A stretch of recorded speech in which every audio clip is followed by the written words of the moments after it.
Hi guys, my name is Lilli and this is my first actual real YouTube video. I usually don't hop on the internet and discuss these things with the public. For a very long time I didn't really talk about these trans related things with anyone outside of maybe my closest friends and my family.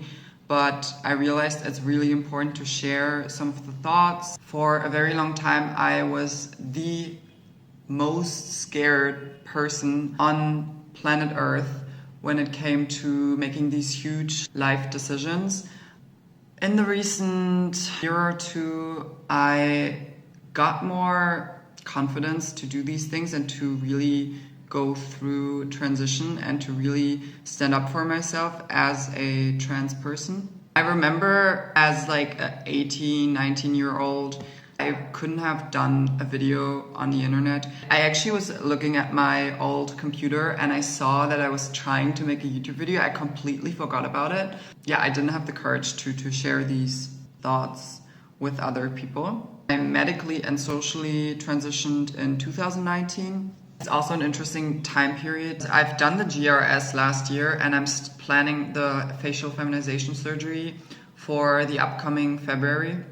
I am in the process of battling or of soothing my anxiety, which I've gotten much better at. However, I can sort of also relate to the feeling of having done the surgery, and I felt like it was a really good point in time to talk about everything related to the psyche when it comes to these huge trans-related surgeries. I personally always benefit from people sharing their 2 cents on their mental health, but I obviously also know that that is not what everyone wants to do, and people kind of also just want to get over the surgery and live their life.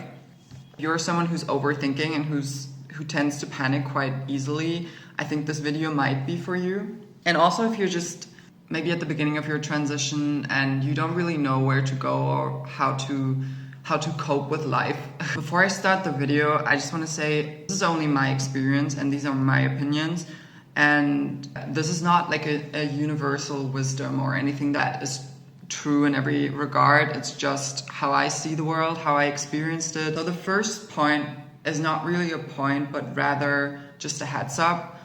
If you're watching this with panic in your chest and in your mind, or your anxiety levels are just through the roof, or it's 3 a.m. and you can't sleep, it might not be the best point in time to deal with these huge life decisions. You definitely have the right to postpone these life decisions until you feel like you can handle them. You have no obligation to deal with those questions every time your brain redirects you to that place. And this is something that I definitely had to learn, because I would always get really anxious about these huge things like, do I want to take hormones? When do I want to transition? When do I get gender reassignment surgery? Where do I get it? How am I going to look after it? All these huge questions. And I would always feel like do or die, I have to get a result now, I have to figure out my life. Please don't feel like you're obligated to do that. Log off. Watch a movie, do something that you enjoy, go out on a walk. You are okay. You will get better. You will get to a better headspace. Anxiety in most cases is basically just our brain playing games with us. Eat something, read something, call a friend. Come back to this when you feel like life doesn't depend on finding a clear answer to this today. Okay, so the first thing that I want to talk about is, and I called it the psychological momentum. So the psychological momentum, it's a point in time where you just know that the surgery is the right step for you. And it goes hand in hand with anxiety shifting towards excitement. And surgery feels more tangible and it doesn't feel like you're freaking out. It just feels like it's something that you can manage and feel like you can deal with it mentally. And you almost have a clear vision of what it will do for you. Actually feel genuine excitement for the surgery rather than fear. There might be some resting anxiety about the surgery, but it's manageable and you're actively planning to take a step in your transition. So if you don't have that moment of clarity yet, but you still keep on thinking about the surgery and whether or not you want to do it, my answer, first of all, would be that I think that you most likely want to do the surgery because your brain redirects you to it. But there is something still in between you and a clear-cut answer. So my second point and sort of question would be, have you pushed the limits of your current transition? By that I mean, have you tried everything in your power, in your current, what's currently possible for you to express yourself in your preferred gender? Have you tried to start taking hormones? If you're really in the beginning of things and you're already thinking about surgery, have you tried to talk to people about it openly? Are you even outed yet? Did you change your name? Did you try out new pronouns? Essentially, this means don't get ahead of yourself. When I was 18, I came out as trans to my parents and to my family. And in hindsight, I did not tell anyone else. None of my friends knew. But I was already booking the facial feminization surgery. I still used my old pronouns, my old name. Haven't even tried on any clothes, anything. I didn't change anything.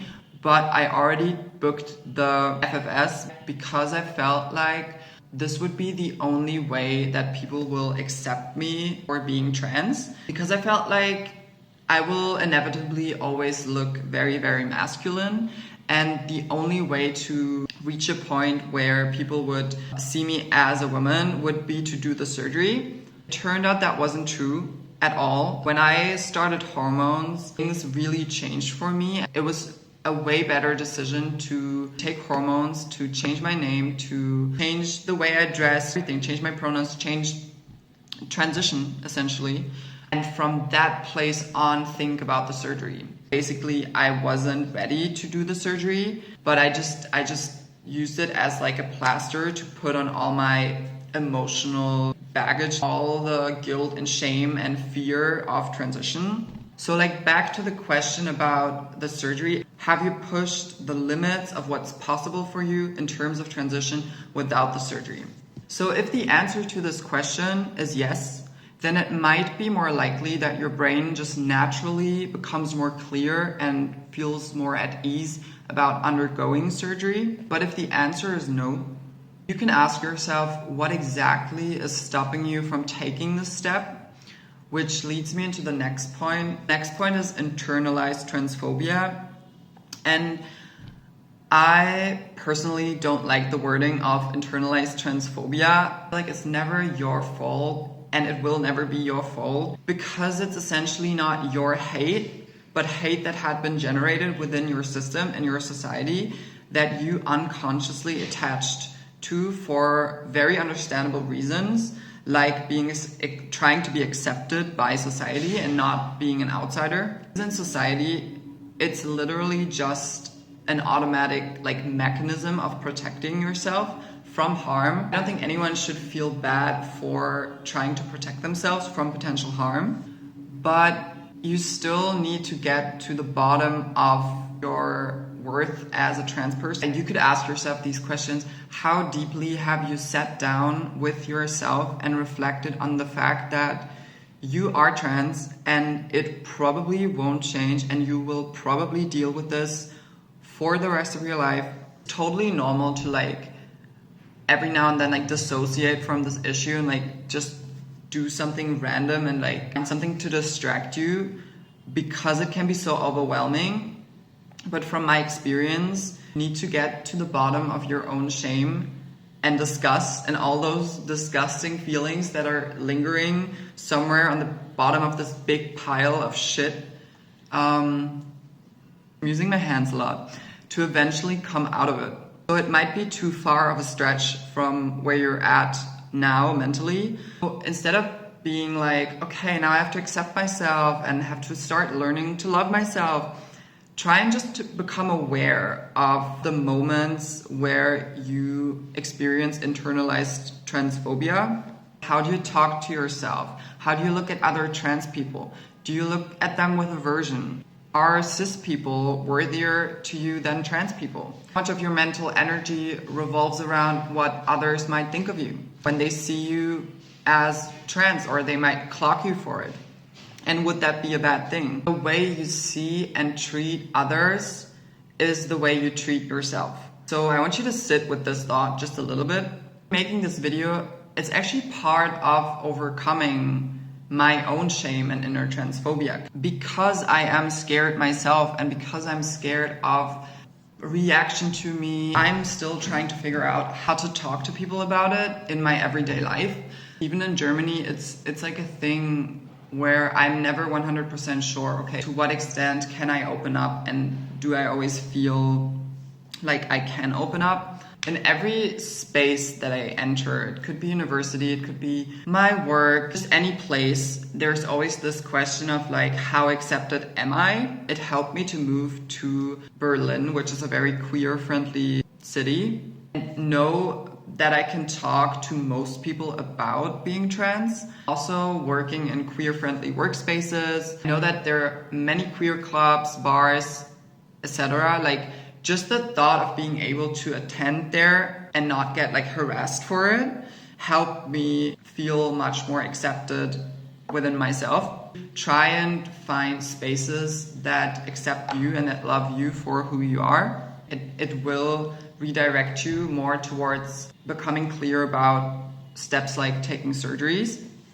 The main goal here is to get the feeling that you are just like everyone else, and you can challenge that potential internalized transphobia, and you're allowed to go all the way. Like, you're allowed to go all the way, including the surgery. You have to accept that transitioning will ultimately make you feel more happy, but transitioning will also mean that in the beginning, there is a period that you just have to push through where you most likely won't feel 100% comfortable in your skin. So my third point, big steps need big pauses. No matter how old you are, if you are questioning undergoing surgery, undergoing any steps in your transition, what helped me the most in those situations is step out of the current system that you're in and be with yourself. It might be a little obvious for some people, but for me it definitely wasn't. I really had to get out of Germany for quite a long time to realize that I need to take these steps. Like, I was 18.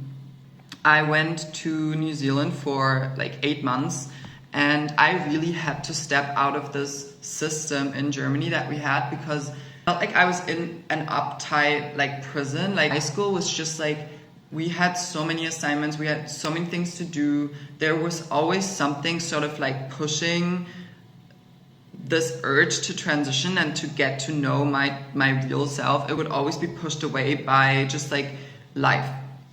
The problem with surgery when you're trans is that surgeries are inevitably always going to be a big step. If you're currently feeling like you always think about the surgery, but you're not sure, or you're like anxious about it, it might be a sign that you need to take a break from wherever you are right now. And this could have a very diverse meaning. It could just mean getting off of TikTok or Instagram for a month and leave your current social circle. It could mean travel to another country. If you're still in school or university, that might not be fully possible, but use like summer or like a semester break to be with yourself and to be by yourself, and just allow your brain enough time outside of your routines and to gain enough mental momentum and confidence to face these big challenges.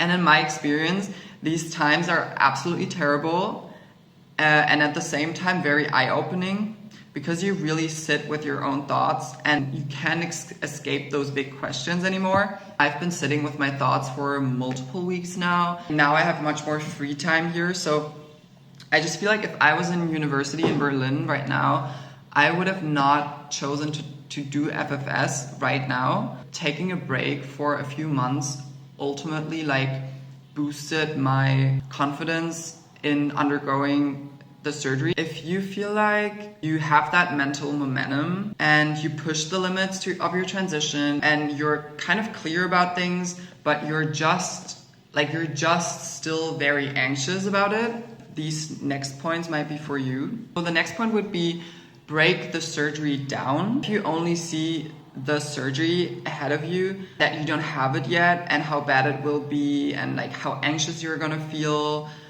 going through it, and how scared you're gonna be, and like it will never feel manageable, and it will just make you feel miserable. Start with looking for clinics and contacting them and ask for information for an initial consultation, and then wait another 2 or 3 or 4 weeks rather than just trying to force the process. Breaking the surgery down will definitely help you to make it feel more manageable. The next point that I want to make is finding I call it the person of trust. Get to know your person of trust in your family or friends, or it could be a coworker, it could just be anyone who you feel comfortable sharing your fears and thoughts with, who could be there for you during the surgery, who could accompany you while you're going there. This is so important because it essentially helps you to stay grounded, and it reduces the anxiety, and actually it can be quite comforting to just have someone by your side who talks to you. In my case, my mom,